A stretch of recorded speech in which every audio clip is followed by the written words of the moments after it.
Malaysia তো দেখি প্রচুর উঁচু উঁচু বিল্ডিং, 50 তলা 60 তলা, এত উঁচু উঁচু বিল্ডিং বানানোর কি দরকার? প্রশ্নটা করেছেন খুব সুন্দর একটা প্রশ্ন মেহেদি ভাই। আসলে দেখেন এখানে 50 তলা 60 তলা বা 40 তলা একটা বিল্ডিং, একটা বিল্ডিং কতজন লোক থাকতে পারবে আপনার ধারণা? 3000, 4000, 3500, 5000 এর বেশি লোক থাকে।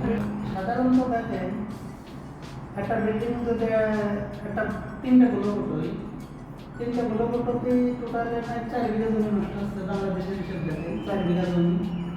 এই 4 বিঘা জমির পরে একটা বিল্ডিং হচ্ছে, তিনটে গোলক একসাথে হচ্ছে। গাড়ি পার্কিং এখানে করছে 8 তলা 9 তলা 7 তলা, গাড়ি রাখার জায়গা আছে, সুইমিং পুল আছে, বসার জায়গা আছে, ছেলেপেলের খেলনার জায়গা আছে। টোটালে একটা বিল্ডিং 4 বিঘা জমির পরে 50 তলা হচ্ছে।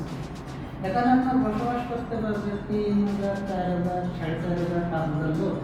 সাধারণত আমার গ্রামের কথাই বলি, জোরপুর গ্রাম, আমাদের জোরপুর ইউনিয়ন, জোরপুর গ্রাম 4 নম্বর ওয়ার্ড। আমার জোরপুরি প্রায় 3000 লোক আছে এখন বসবাস করি আমরা।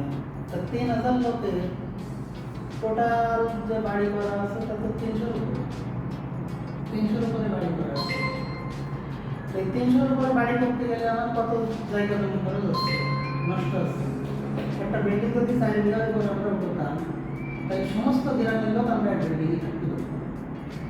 আমাদের যে জমিগুলো বাদবাকি যে জমিগুলো থাকতো ওখানে হয় চাষাবাদ, নাই গাছগাছালি, নাই খামার, ত্যাগ করে যদি করতে পারতাম, তাই ওই জমিগুলো আমাদের বিজনেস এসে আমরা কিন্তু থাকছি 4 বিঘে।